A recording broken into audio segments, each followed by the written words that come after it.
Welcome to Gate City Insider. I'm Rosemary Plyben. The North Carolina Folk Festival is coming back to Greensboro, and soon. Live and in person, too. More than 300 artists will descend on Downtown Greensboro for 3 days of celebrating music, dance, crafting, food, family, and fun. Amy Grossman is president and CEO of the North Carolina Folk Festival. Hello and welcome. Hi. Glad to have you. Yeah, thank you for inviting me. All right, we got to start with the question. It always comes up. What is folk? What is folk? So folk is, it's a lot of things. It's music, it's dance, it's food, it's all the different ways that communities choose to express themselves creatively. Like I said, whether it's through a musical presentation, a dance performance, or through their foodways, their food traditions. A lot of people, especially in Greensboro, we have, an incredible newcomer community that carries on their food traditions from their home countries here. So we really try to honor and celebrate all of these different expressions of culture. In all the different ways that people express that. Culture of people who live here, people who don't live here, people maybe in things you've never heard of before. Exactly. We really try through the festival and through what we're doing to invite people to participate who are, they're based here in the U.S., they might be based specifically in North Carolina, they've brought a tradition from somewhere else here, or they've grown up within a tradition here and are carrying that forward. And then of course we're also able to take advantage of some internationally touring artists sometimes when they come over to the U.S. and perform. So it's a real mix. It's global, it's American, it's North Carolina. Okay, we're so excited. We're going to talk about this year's lineup in just a second, but first let's go back a little bit and kind of talk about how we got started. For those who haven't done the Folk Festival before, or maybe new to the area, how did we get this festival? So we come out of another tradition of the National Folk Festival, which has been produced here in the U.S. since 1934. There's an organization based up in Washington, D.C. that takes that to different communities across the U.S. And different communities apply. They submit a proposal to host the National for a 3-year residency. Greensboro applied for that back in 2014 and were selected to host the National Folk Festival from 2015 to 17, which we did. And baked into those plans, that 3-year residency, was a plan to carry on a legacy event after. So from 2015 to 17, Greensboro was the host of the National Folk Festival, and in 2018, we transitioned to the North Carolina Folk Festival, and that's what we continue to do to this day. And really haven't skipped a beat. I mean, as far as crowds just keep getting bigger, the entertainment keeps getting better. Yeah. We, every year we try to do something a little bit different, to keep people's interest up, but, also innovating in a lot of ways. During COVID, when large mass gatherings of people were put on hold. Right. We shifted to a virtual presentation, and it was festival, amazing. We were very proud of it, and that was also a really unique opportunity to showcase places around Greensboro that have cultural and historical significance. So there's a lot of thought into that about how we did that. But yeah, since then we're glad and excited to be back in person, and we'll do it here again soon. Okay, so let's talk about the lineup for this year, because some really big names and some folks that maybe you'll learn about, and that's the fun of it all.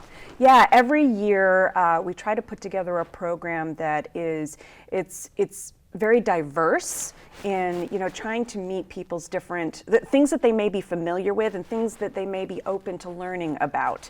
So a lot of different artists, we always focus a lot on North Carolina traditions. So you're going to have some old time music,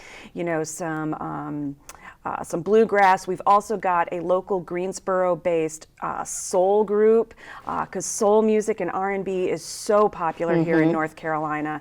So that's going to be a part of the program. And then, we have a mix of things from different parts of the country. We have a Colombian cumbia group from Texas coming in. I'm really excited about that. We have a Jewish klezmer group from New York. And then internationally, we have a group coming in from Ethiopia. They were originally supposed to be on our program for the 2020 festival. And of course, that got pushed back. Right. They didn't come over. And then in 2021, they couldn't come over either because a lot of visas were put on hold. So they couldn't travel in 21. So it's been 3 years in the making, really, to get this group over. Are they coming just for the North Carolina Folk They're not Festival? coming just for us. They're coming for a whole tour of programs, Right. wrapping up, I think, in Chicago is where they're going to be coming in. But we were able to kind of hop on to that tour that they're doing. So it's pretty exciting, to be part of that. Okay, so let's talk about, already, some of our producers over here talking about George Clinton and the Parliament Funkadelic, Yeah, so that happened very recently. We made that announcement. Very excited. George Clinton is the grandfather of funk. Yeah. And we can proudly call him a North Carolinian. He was born in Kannapolis. I didn't know that, yeah. He was born in Kannapolis. He did grow up quite a bit in New Jersey, but really, found his place musically in Detroit, in the Motown area, before, just like springboarding what he ended up doing. So we're incredibly excited. We think a lot of people will come out for that, and for me, it's kind of, I don't know if George sees it this way, but it's just, we're going to welcome him home. Hopefully he still sees it as home. It's going to be a lot of fun. Yeah. Sam Bush? Sam Bush, he is someone who, a couple decades ago really started to explore newgrass music, which was taking bluegrass but giving it a really contemporary Americana sound. So, he's been, at Merle Fest. He plays a lot of the big festivals, very popular. We're incredibly excited that Sam Bush is going to be joining us as well. Future Birds? And Future Birds, yeah, Future Birds. Some people might be kind of surprised by that decision a little bit. They fall a little bit outside of what people might consider folk. You could say that about George Clinton too. Yeah, true. Yeah. But Future Birds, what I really liked about them is they have this really nice Southern rock Americana sound, but also that they come out of the music scene of Athens, Georgia, which people may know of from REM and all these other groups. Such an incredible place. They come out of that, and I think that's a really interesting tradition that they carry forward from that community. And so, of course, these three might be some that make you say, oh, I know them, I want to come see them. Yeah. But then you're probably going to stay for the other musical acts you hear. That's right. A lot of the acts, we always try to, make sure that we bring in performers of different genres, right? Because it's very popular. People love Irish music, Celtic music. Yeah. So Karen Casey, she may or may not be known to a lot of the folks here, but she is an absolutely beautiful singer, both jazz and Sean Nose, the more traditional music of Ireland, the ballad singing. But, she's going to be coming. We're incredibly excited. She's another one we had originally scheduled for a couple years ago and just had to keep pushing it back. Because you're making these connections. That's Isn't that right. great? It's like a family, and then they know about us and want to come, hopefully, too. It is. We really do try to shower all the performers who come to Greensboro with a little bit of Southern hospitality. Absolutely.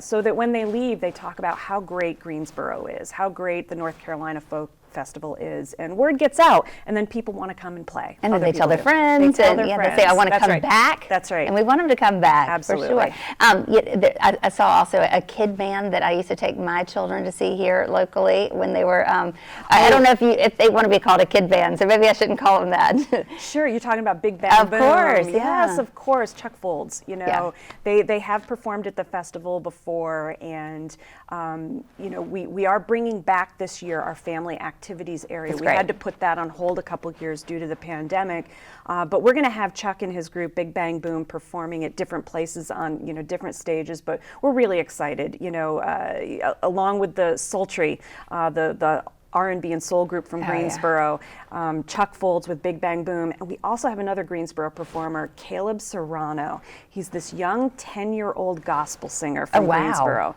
We're really excited. You said 10 years old. He's 10 years old. He is 10 years old.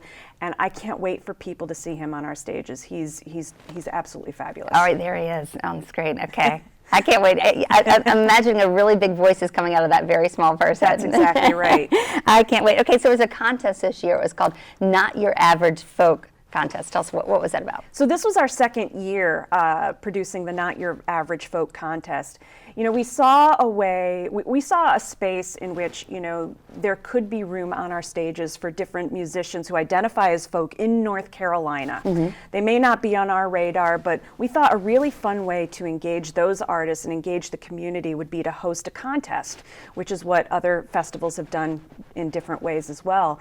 And we decided to open it up to North Carolina-based groups, again, who identify either wholly or in part as folk, and they submit their applications, we adjudicate them, we select some finalists, and then we open the vote up to the public. Who do you want to see perform at the festival? And so this year was our second year, running that contest, and public voting ended at the end of July, and Anna Steeple, I can't even pronounce her name very well yet, but she won. Popular vote. She's going to perform on one of our main stages at the festival. Can't wait. That'll be a lot of fun. Okay, tell us about Songs of Justice and Hope. The Songs of Hope and Justice, that is a concert. We have actually done that every year of the festival except 2020. Okay.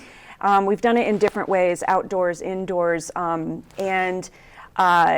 we always partner with Laurelyn Dossett, one of the favorites here in Greensboro, and she invites a number of performers from Greensboro, from all across North Carolina to come together and sing songs about justice, about civil rights. It's very appropriate for the folk festival and for Greensboro with its history and legacy in the civil rights movement. But we're going to host that concert again at the Van Dyke Performance Space on the Thursday night before the festival, so on Thursday, September 8th. It is a ticketed event, but people can go to our website and look up tickets, and it's just been a great legacy and tradition for us to celebrate and honor civil rights and justice through music in that way. Yeah, and a great way to kick off the folk festival too. I mean, why not? I mean, and we should say that's a ticketed event. The rest of these are free. That's right. It is an absolutely core part of our mission that the Folk Festival event in September be a free admission event so that all who are able to come to downtown Greensboro can participate. And it's going to be a ton of fun. Friday, Saturday, and Sunday. Correct. September 9, 10, and 11. All right, we're going to be there. All right, we're going to talk some more. But first, let me tell you, if you want to stay in the know about all things North Carolina Folk Festival, just go to the website, ncfolkfestival.com. And now is a great time to download the app. So we will talk about that a little bit more coming up. But go ahead and put it on your phone so you're ready, help you navigate, find all the groups you want to see, and discover new ones too. All right, so when we come back, we're going to talk more about the 2022 North Carolina Folk Festival. We're going to talk about some things that people go for besides music, and that's food, craftsmen, all of that kind of fun stuff, and also how you can be a bigger part of the festival and actually maybe even get a closer view. So stay with us. We'll be back right after this quick break.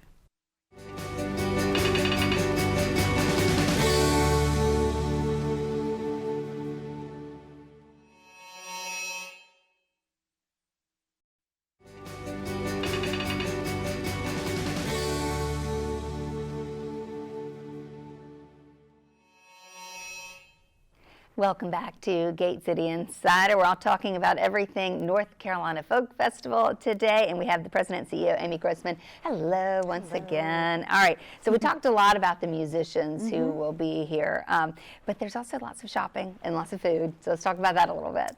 Absolutely. Since the first year, we've always made sure to have a really eclectic variety of foods for people to sample, so you'll find that throughout the festival site, everything from, Salvadoran empanadas to, Asian food to soul food, all kinds of stuff. So we have that. We also, with, all the downtown restaurants, there's so many great restaurants downtown. So we always, make sure people check those out as well. And lots of food and drink. There are lots of drink stations too, for if that's all you need, a little quenching of your thirst. We do host our own bar, our own bar tents. And, we just encourage people to come down, enjoy the ambiance, have a good time with a drink and some food. A little shopping while you're there too? Yeah, another thing that we've done every year is we have a maker's marketplace is what we call it. So we have crafts vendors. And one of the main things that we always focus on is that all of the people selected to do that everything they do is handcrafted. Yeah, love that. So we're a great variety of things this year. Again, like people can expect pottery, jewelry, woodworking, all kinds of stuff. It's so much fun, so much fun. Let's talk about volunteers, because I know they are so important to making this happen. Yeah, we could not do this festival without the support of volunteers. There are so many people who contribute their time, 2 to 3 hours. Some people do one shift, some people do multiple shifts over the course of the weekend. But, doing everything from roles where they're just greeting people, handing out maps, to serving the beverages at the bar tents, to collecting donations through our Bucket Brigade. As a free event, obviously, and as a nonprofit, we love to accept some donations to help to pay for the festival. So there's all kinds of roles. We do need the support of around 1,000 volunteers over the course of the weekend. And so there are still some slots open, and we're open, we're ready. People can go to our website and learn more more about what's still open. We could still use some extra hands. Yeah, it's a great way to be up close to the musicians and to be close to the musicians, action. to volunteer with your friends, to meet new friends. Yeah. That's what's great about it. It's a lot of fun and learn the ins and outs. Okay, I know sponsors are so important too. That's what keeps it running, right? Yeah. We are fortunate to have the support of so many generous corporate sponsors, some based here in Greensboro, others just based more broadly in North Carolina, but they all believe in, the power of the festival to convene community in a really positive way, to celebrate our cultural roots. And so with their support, we're able to help pay for the festival. Okay, let's talk about logistics a little bit, getting around the festival. We know it's in downtown Greensboro. What are the boundaries? Where does it span?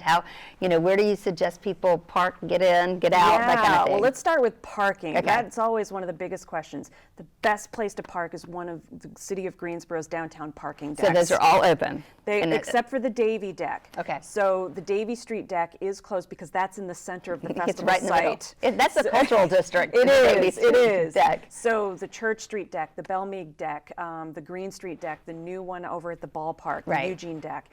So those are absolutely the best place. And people who are from Greensboro and kind of know the ins and outs of downtown, they might be able to search around and find some street parking secret too. spots, They know where their secret spots are. So that's the absolute first thing, is to park. And if you park in any of those decks, you are right next to the festival site. Right. So the boundaries of the festival site roughly go along Market Street from Eugene to Church, up to LeBauer Park on the north side, and across to where the Elon Law School is, near the intersection of Belmead and Commerce. That is where our lawn stage is. So we have the 4 main stages: the lawn stage over there by Elon, stage at LeBauer Park, stage in the big parking lot at Davie and Market, which is our city stage.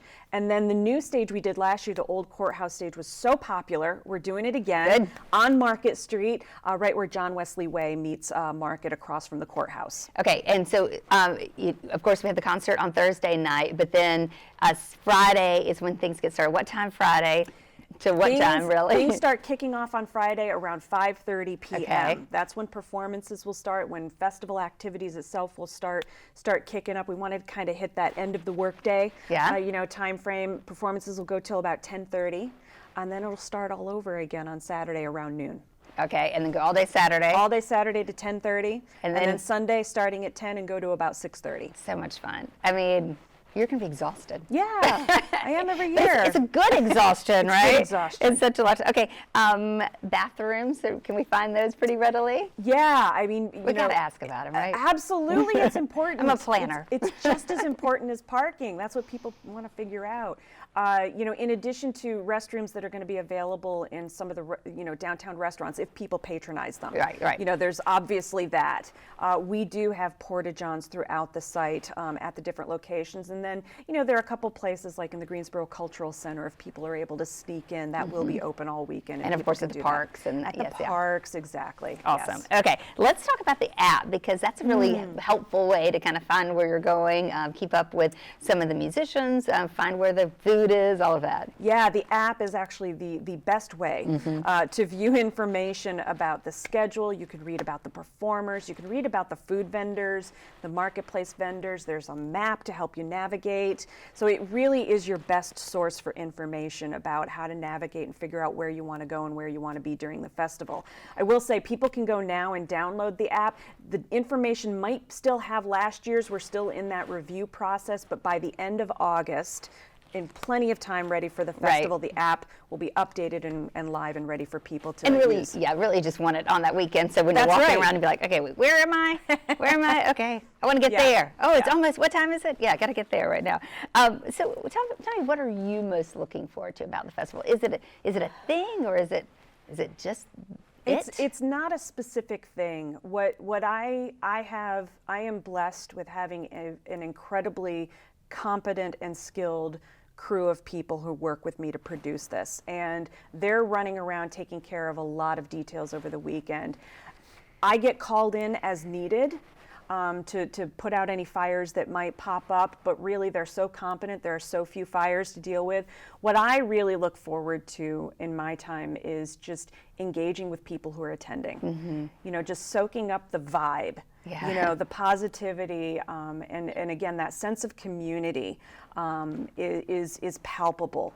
You know, if you just sit back and observe and watch people dancing, smiling, enjoying time with their families, with their neighbors, enjoying a drink, enjoying some food, enjoying the performances, you know, the performers also feel that. They tell us that all the time. Every time we ask them after they perform, they love the vibe in Greensboro. It's such a welcoming community, and I love seeing that. I love that the artists feel welcomed. Again, like we said earlier, they want to come back because they love being here. And I love that Greensboro projects itself so easily that way. Can't wait, really can't. Okay, so maybe you're watching and you're thinking, oh gosh, the festival starts today or tomorrow. You know, so talk about the planning for next year. You know, somebody is watching this and thinks, I want to get more involved, I want to be more a part of it. When does that planning start? How can they get involved? So the best thing to do is, you know, sign up to volunteer. We're really hoping to grow our engagement with our volunteer corps throughout the year. It's been very focused historically on just the festival weekend, and we want to look for ways to engage people throughout. So, you know, the ways that people can provide feedback on that's the best thing to do. You know, planning for our other events, it's actually already underway. Sure, yeah. So, but that's really one of the best ways for people to get involved and to sign up for our newsletter, because as we continue to grow the organization and develop new ways, new programs that we might present to the public, new ways of engaging people, that will be the best way to stay informed. And we do hope to launch a couple of things this year. So you're already planning for next year's 2023? Yeah, absolutely. One of the easiest ways is, you know, there's, you know, several performers who I tried to book for this year were not available this year. I said, great, here's the 2023 dates, put them on hold. So I already have several artists who are already lined up and excited to come here next year. That is amazing. Well, we love it. We want them to keep coming back. We want them to want to come here, and so a lot of fun. Well, thanks for spending a little time with us today. We cannot wait for the festival. It's going to be a ton of fun, and I know you're going to take a big, long hot bath when it's all done, or go to the islands or something. I don't know. I'll do something. Maybe all of it. Thanks so much. Okay, once again, stay in the know about the North Carolina Folk Festival, ncfolkfestival.com. Also, download the app. Just search your app store for NC Folk Festival. That's the best way to get around on that weekend coming up, September 9th through the 11th, right in downtown Greensboro. And of course, Songs for Hope and Justice on that Thursday night, the 8th. So again, thanks again for spending a little time with us. Thank you for spending some of your time with us today. And until next time, have a wonderful day.